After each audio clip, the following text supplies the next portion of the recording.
এদিকে কাশেমকে নিয়ে ফের বিরূপ মন্তব্য শওকত মোল্লার। এক সময় কাশেম তৃণমূলকে সবচেয়ে বেশি গালাগাল করত, মমতা বন্দ্যোপাধ্যায়কেও গালাগাল করেছে। সেই কাশেম আজ বুঝেছে তৃণমূল কংগ্রেস সঠিক পথে চলেছে। কাশেম সিদ্দিকীকে কটাক্ষ তৃণমূল বিধায়কের। কাশেমকে নিয়ে ফের বিরূপ মন্তব্য শওকত মোল্লার। একসময় এই কাশেম তৃণমূলকে সবচেয়ে বেশি গালাগাল করত, মমতা বন্দ্যোপাধ্যায়কেও গালাগাল করেছে। সেই কাশেম আজ বুঝেছে তৃণমূল কংগ্রেস সঠিক পথে চলেছে। কাশেম সিদ্দিকীকে কটাক্ষ তৃণমূল বিধায়ক শওকত মোল্লার।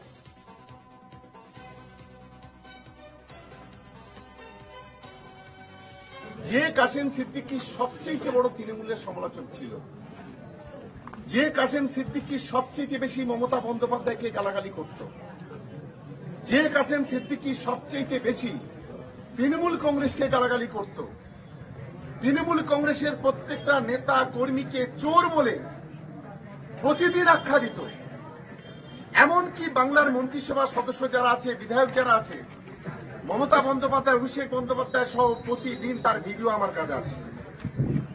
চোর চোর বলে চিৎকার করত। এমনকি বলতো তৃণমূল কংগ্রেসের যারা কর্মী আছে তারা মরে গেলে যেন জানাজা না পড়া হয়, তারও ভিডিও আমার কাছে আছে। কিন্তু আজকের তারা দলে দলে তৃণমূল কংগ্রেসে যোগদান করছে। এর একটা দিক থেকে প্রমাণ হয় যে আজকের মমতা বন্দ্যোপাধ্যায়, অভিষেক বন্দ্যোপাধ্যায় যে সরকার বা যে তৃণমূল কংগ্রেসের পার্টিটা চালাচ্ছে, সঠিক রাস্তায় মমতা বন্দ্যোপাধ্যায় হাঁটছে বলে আজকের এরা দলে দলে।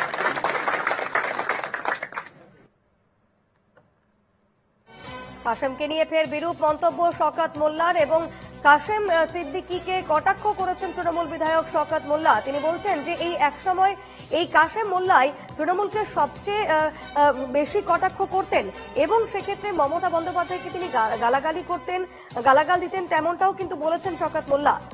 সেই কাশেমই আজ বুঝতে পেরেছে যে তৃণমূল কংগ্রেস সঠিক পথে চলেছে, তাই এই মুহূর্তে কাশেম তৃণমূল কংগ্রেসে রয়েছে, এমনটাই কটাক্ষ তৃণমূল বিধায়ক শওকত মোল্লা।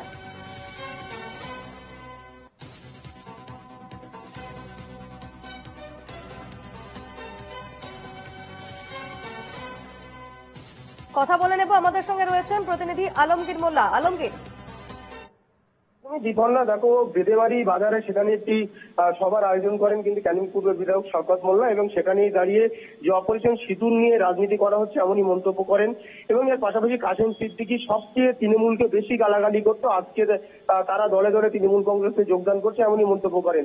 গতকালই আমরা দেখেছি একেবারে শওকত মোল্লা কাশেম সিদ্দিকীকে নিয়ে একটা মন্তব্য করেছিল, আবার আজও সেই মন্তব্য, যা ঘিরে কিন্তু আবারও রাজনৈতিক উত্তেজনা ছড়িয়েছে কিন্তু এলাকায়।